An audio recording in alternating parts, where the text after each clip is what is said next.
Hey everyone, this time I am going to be talking about a series that I did for Marvel that was called the Mythos series. A few years into working there, one of the editors came to me and said, we want you to try and mix them with the new films that we're making so that they can have their own flavor, and at the same time we want to give a unique voice to these stories that's yours. So no pressure, right? I thought, well, I can do that. It turned out that they were probably, of all the books I've ever done in my career, they were probably the hardest books to do, but so incredibly rewarding, probably the most rewarding books I've ever done. And one thing that happened to me when I was working on the books, I got to work with a young artist named Paulo Rivera who painted all of his content. Paulo's work can't be understated because he has the most amazing quality to be able to paint everything, but to give it some dynamic qualities to the work.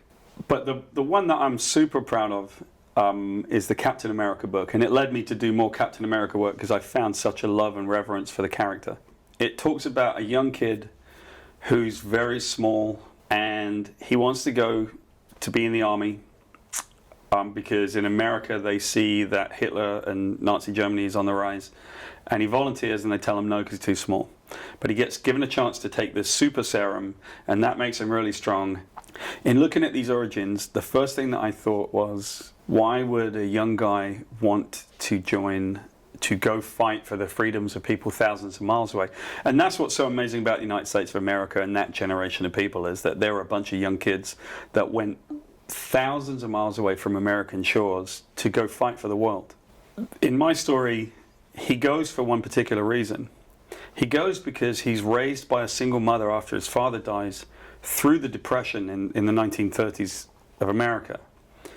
In those days, there was no food, there was very little to eat, there was very little opportunity. And not having a father, my reason for him wanting to join was that he wanted to be in his father's regiment, the Blue Spaders. In the book, there's a very important character to Steve Rogers, and that is the figure of this little kid that bullies him at the very beginning.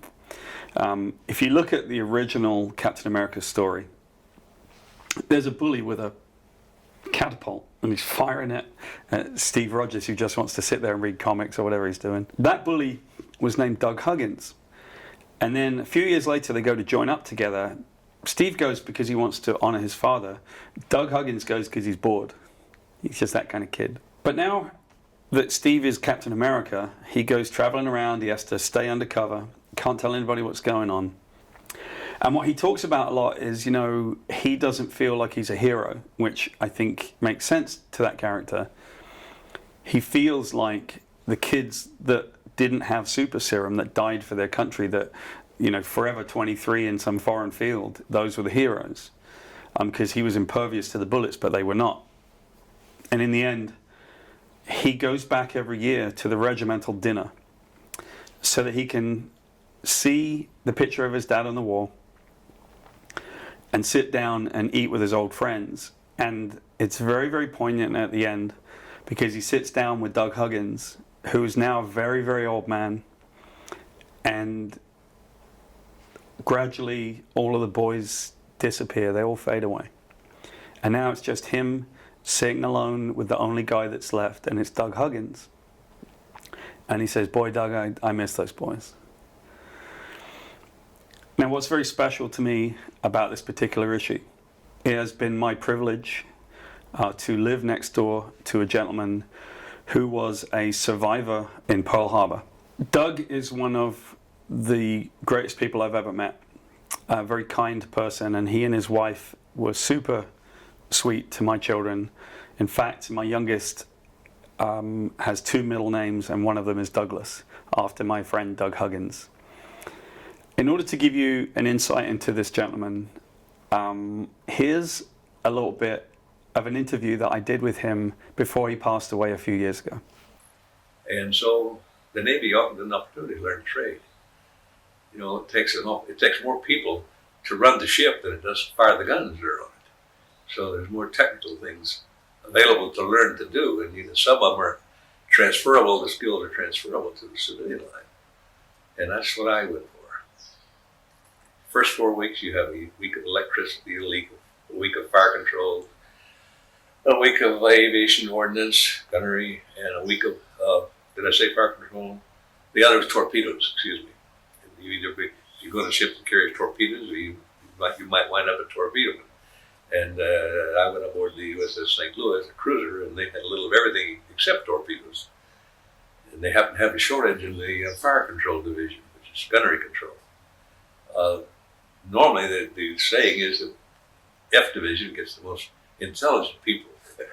That's not the reason I went there. The reason I went there, they happened to need a body, I think, who was a little bit qualified and knew what the word meant. So one thing that was really brilliant for me in interviewing Doug was that he had done something absolutely charming to me. He knew that he was going to be on camera. I really wanted to just get a sense of like who he was as a person. I didn't really want to talk to him too much about his experiences in the war, so much as like who he is. Like, he deserves to live and be remembered. And what was so cute about what Doug had done was that when I went over to his house, he had put on his tie and his best shirt and combed his hair and tried to make himself look very, very presentable, ready for camera, because that would have been something that was very, very important to him just based on where he grew up. I've never been more impressed with a person than with Doug. And it really speaks to that generation and what kind of people they were and the expectations they had for like excellence and hard work and dedication to their country. I really believe that the Captain America Mythos book is one of my favorites for a reason. And that's because it's very honest and it really talks about the plight of the common soldier, which is something very near and dear to my heart, coming from a family that's lost a lot of people to military conflict. At the very end of the book, I was privileged to be able to put in a little mention of my friend. And that's really something that I've always cherished as a writer that gets published quite often. I'm able to tell the world about people that I know and that I care about. And there's no one I've ever met that I've cared about more than my friend Doug Huggins.